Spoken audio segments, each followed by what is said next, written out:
Hello and welcome to DIY Therapy. As always, we'll just start with our disclaimer. This podcast is for educational purposes only. It is not designed to diagnose or treat. When beginning any exercise program, it should be reviewed and discussed with your medical professional prior to beginning. Information on this podcast is not designed to replace medical treatment. My name is Will, and Andy's here too. Hey, I am present here. I'm half present. My wife is actually, as I speak, currently texting me about a deposition she was just in. So, which That's not good. No. Where she says that the attorney was a tool. Okay. Well, my father's an attorney and checks out. Oh. Sick burn! Wow. We don't mean to, hurt anybody's feelings who may be out there that are attorneys or are married to attorneys. I mean, attorneys have all heard all the jokes. I know they have, haven't they? It's like and they're not bad people. It's like car salesmen. They've all heard the jokes. Mm-hmm. Mm-hmm. So what's going on? What's new? Not much. Living the dream, boring life. Yeah, it's just like, Yeah. We're. I don't think we're. There's a lot going on in our lives right now. Except we did just have our cabinets painted, which I did tell you about earlier. Yes. They went from brown to white. Yes. Very white. My dad freaked out that we were painting oak. Why? Because he's 68 years old and he thinks oak is they stuff. love oak. Yeah. His whole house is oak, even though like if it were someone, Will and I are in our 30s and 40s, so most individuals kind of like the more modern look than that kind of 90s, 80s oak look, and his whole house is oak. So everything is painted white in our house now, and specifically hard left turn. Yeah. So and specifically, our cabinets are now bright white and sterile looking. So I'm now. It does look a bit like you could do surgery in there now. Yes, my wife is actually mad at me because I don't like them. So get that. I don't know why you told her you didn't like them. Yeah, well, that was probably a bad call. I mean, You probably weren't thinking at the time, like, yeah, I didn't like that. And someone's like, oh, this is going to be with you for the rest of your life. I love it. Look how good it looks. And I'm like, yeah, I don't know if I like it. How could you not like it? Well, you've been married for long enough to know to not fall I dig for that my trap. own grave, okay? Yeah. I load the bullet myself. I do these things all the time, and it is what it is, So, yeah, so that's what's new with us. Nothing terribly exciting. Nothing exciting. No. So today we're talking a little bit about repetitive stress, knee pain. We just had in our town, we had the marathon. They do a full, they do a half, and then they actually do a 5K at the same time. Is there a 5K? Mm-hmm. Oh, well, I think the 5K might be like the day before. Didn't really matter, but there is a 5K too. I think you are right, actually. Now that you say that. Yeah, but anyway, which got it's that and if the gentleman just broke the 2 hour window marathon threshold. Yeah, for 26.2. I want you to pronounce his name. By the way, I don't know his name, so I can't pronounce it. Oh, okay. Like I know who he is, but I don't know his name. He's old. Yeah, I know, and he was running like 4:36 miles per hour. 4 miles per hour. Oh no. 13 miles per hour. I can't do that for a mile once. Yeah, I actually watched a YouTube video on it because for those of you that aren't aware, the 2 mile 2 hour limit for like a marathon is like this big thing that people have been talking about for like it's like the 20 years. What was it? It was a 4-minute mile pace. Yeah, back in like the 1940s. Back in the day, yes, that they didn't think they could do it when you broke that barrier. Yeah, it was inhumanly possible, right? Is what they have always said. And this wasn't an optimal. This was not during a race. This was just people seeing if they could do it. Yeah, so they essentially took a pace car. Right? Oh, they had a pace car? They had a pace car. They had runners that blocked the wind for them. They had pace cars. They would change out. Mm-hmm. There were fresh runners. There was always fresh runners kind of like... Because the pace was 13.1 miles per hour. Oh, my Yeah, and actually I watched a YouTube video on it, and this guy was like, okay, so I'm going to just kind of show you my pace, and he's doing like 4.5 miles per hour, and he's like, this is how I would do a 10,000 meters. He was British. And he's running, he's like, yeah, and, I can comfortably talk, and then he's like, now I'm going to bump it up to 6 miles per hour, or kilometers, or whatever he's saying. And all of a sudden he's like, okay, now we're going to do, well, this would be my 100-meter dash, which is 13.1 miles per hour, and he's like, and I lasted 12 seconds. I mean, these guys are flying. They're flying. When the funny thing is, when you watch it on TV, and you watch like the Boston Marathon and the New York, it doesn't look like they're moving. It doesn't look like it. Mm-mm. It doesn't look like they're not struggling. Mm-mm.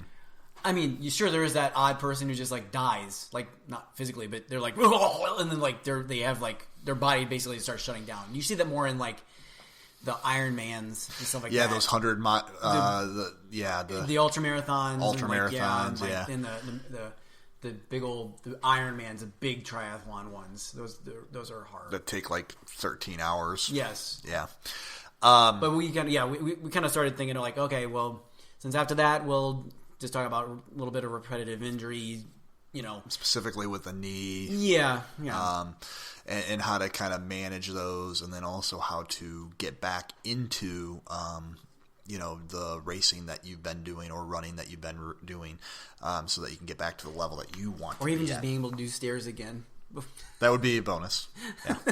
You ran a marathon, and now I can't do stairs, just like Barney Stinson and you. Oh yeah. So a little backstory. I had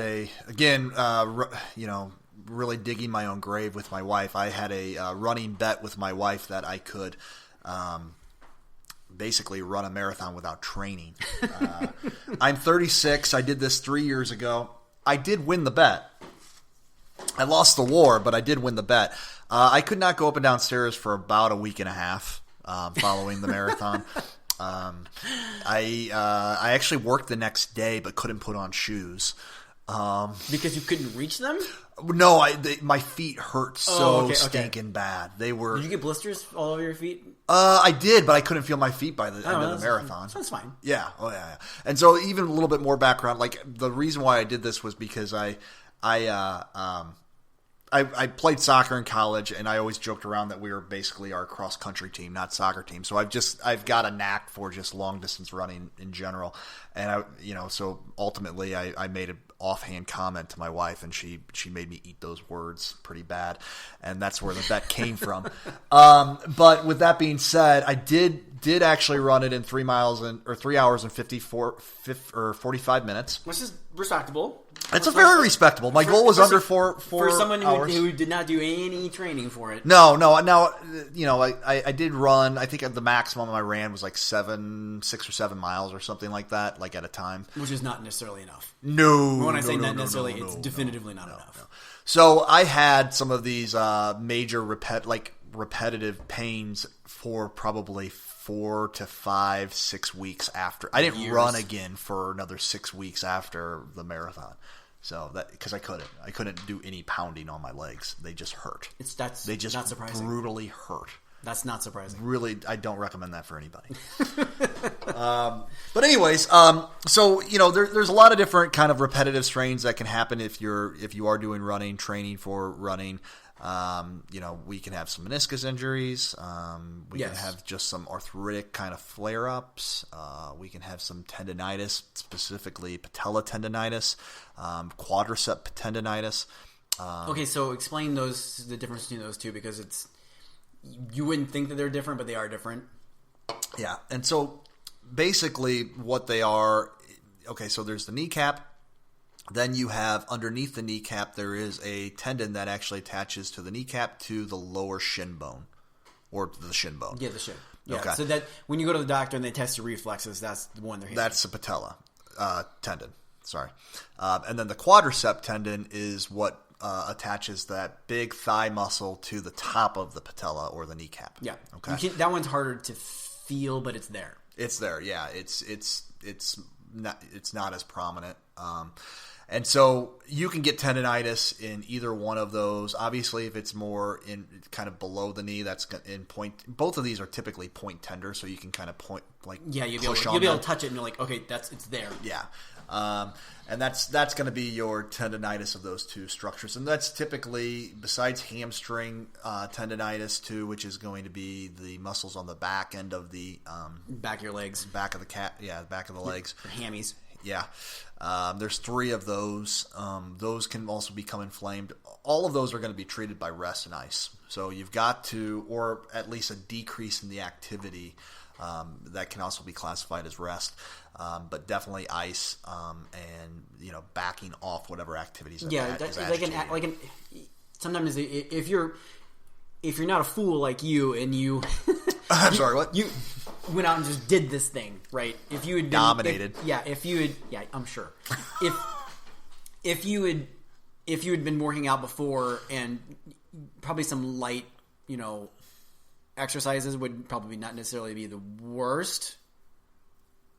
I'm not saying like go out and run a mile or anything. I mean, there's just simple body weight, some squats just to kind of get some, blood flow into the area a little bit.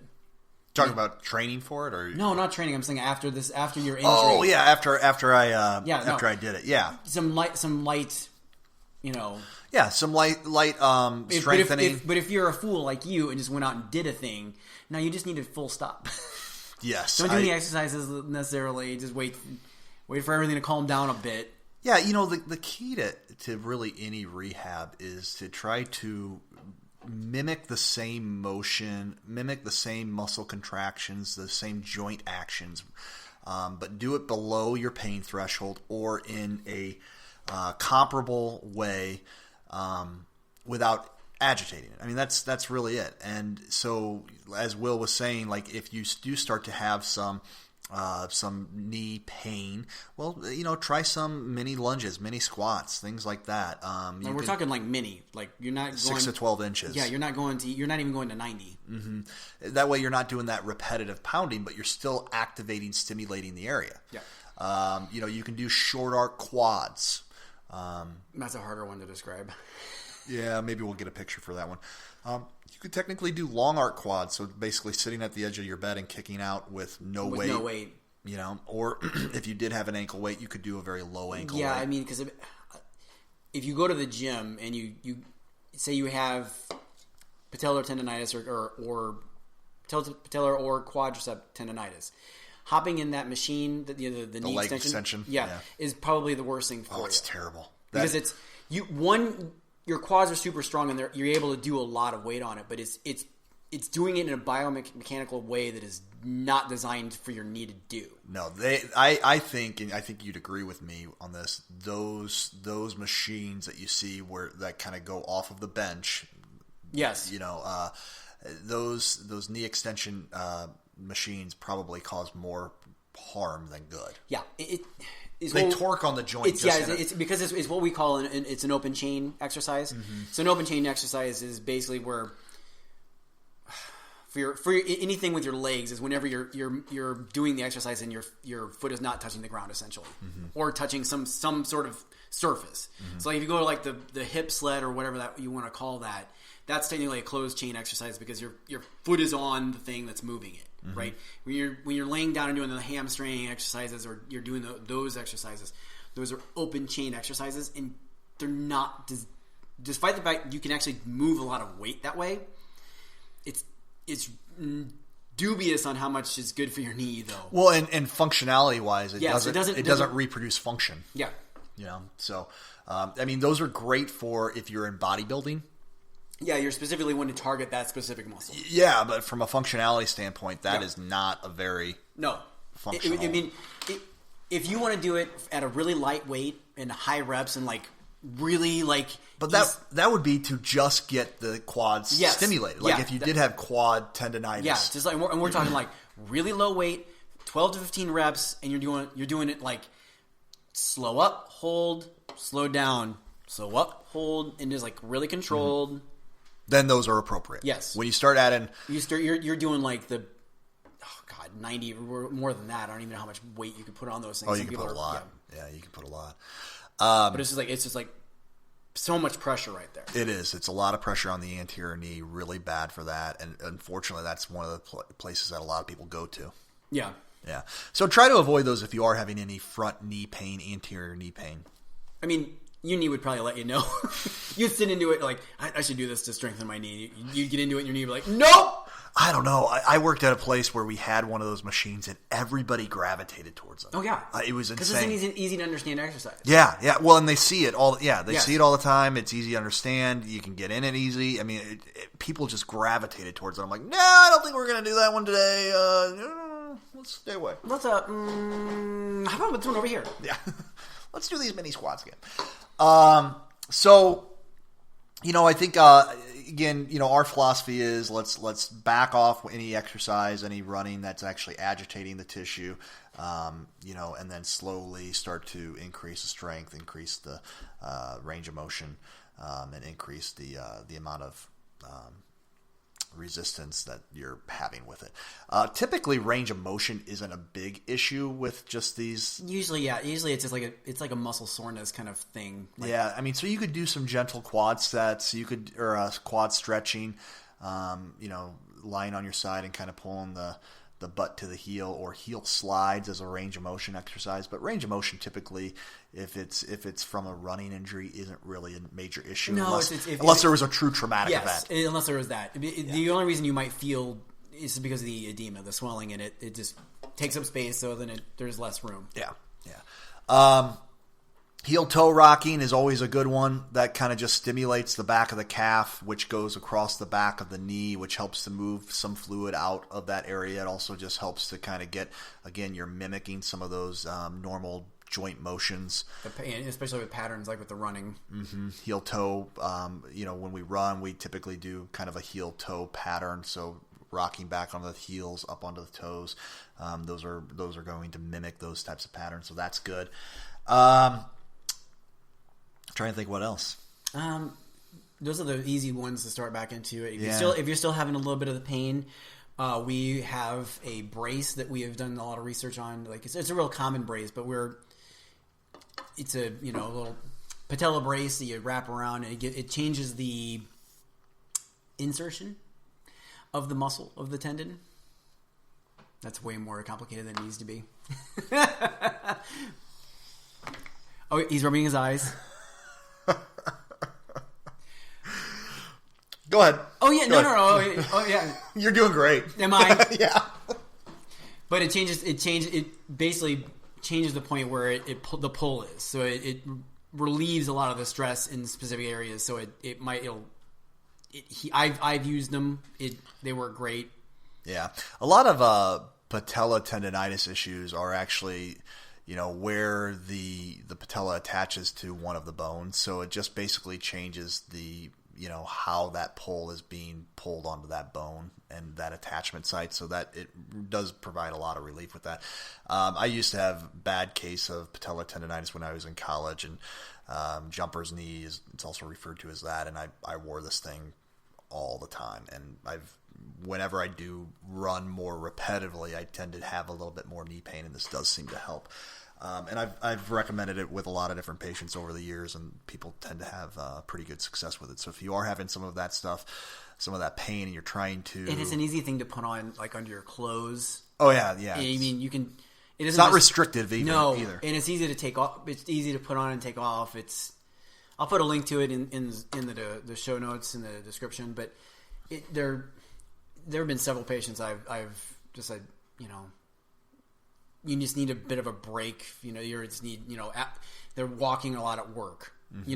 They're not even they didn't even go out and run a marathon. Just for some reason they're prone to this, and they're just kind of stuck in a loop, and they just need a bit of a break for. Yeah, anything to break up the strain, stress, break up the pain pattern, all that kind of stuff. Yep. So, but ice is always a. Oh ice. Yeah, ice, baby. Yeah. We should always close out with we should get a license, like some type of to Vanilla Ice. Yeah, like we need to get that song licensed for us so that we can close out. With I'm sure we could probably. He's probably not. I mean, does he still have a show? His construction show? Yes. I don't know if he still does or not, but I always found that hilarious. I know. Well, the best two things. One related to him. Did you? It's he because he lives in Florida. Okay. Right. And that's where the show is at. Okay. And there was several years ago, there was a hurricane, and they put out hey, you need to evacuate. And he tweeted out like, nah, I'm not staying, I'm staying here. And then somebody tweeted back at him like, Vanilla Ice does not collaborate or listen. That's perfect. It was perfect. You got anything else about that? About Vanilla Ice? No. No, me neither. Absolutely not. No. Which is better, Vanilla the Ice Ice Baby or the Ninja Rap? Oh, Ice Ice Baby. But Ninja Rap was the big time. Go Ninja, in my go house. Ninja, go. Yeah. Ninja Turtles, when I was growing up, was huge. I think I had that on repeat, in the VCR. For the kids out there, for the millennials, I don't know how to describe those things. It's analog. just go with that. Yeah, it's analog. Sure. It's analog. That's it. It's analog. Other than that, I don't have a whole heck of a lot. Finishing up Succession, that HBO series. Yes, I need to get on that. Yeah, good. Terrible people. I've heard many people talking about it. Yeah. Lately, and it's like, okay, well, I'll have to give it a shot. Yeah, do not like any of them. Don't know who to root for, but it is compelling. It is absolutely compelling. It's eye candy. I can't look away. David Harbour was the host of the most recent Saturday Night Live. Did you see? I saw that he was. Did he do anything fun? Okay. Weirdly, Saturday Night Live only does like one funny skit a year. Skit. One skit. Yeah. And they did it with him, and it is amazing, and you need to watch it. And everybody should go out and watch it now.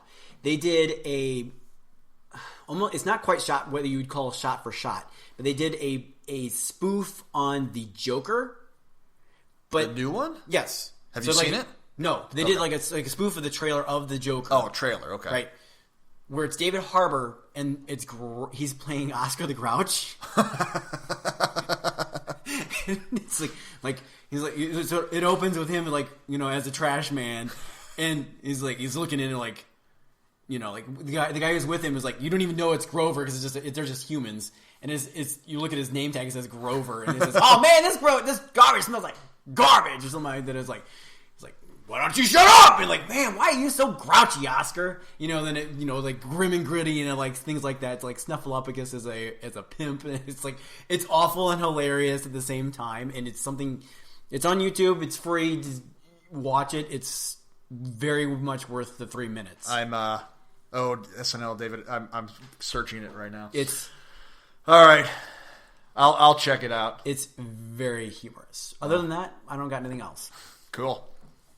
That's the only thing I can recommend. Is just that one snippet. The 1 3-minute thing that is the Bert and Ernie bit is by far. I didn't laugh too much at it until the Bert and Ernie part, and then I was over the edge. Right. The count part, like 1 pill for me, 2 pills for me. Don't blow it. It's so dumb. Finish us up here. This podcast was for educational purposes only. I don't know. Again, I never know how much we educate. It is not designed to diagnose or treat. Definitely that. When beginning any exercise program, it should be reviewed and discussed with your medical professional prior to beginning. Information on this podcast is not designed to replace medical treatment. Remember, treat yourself.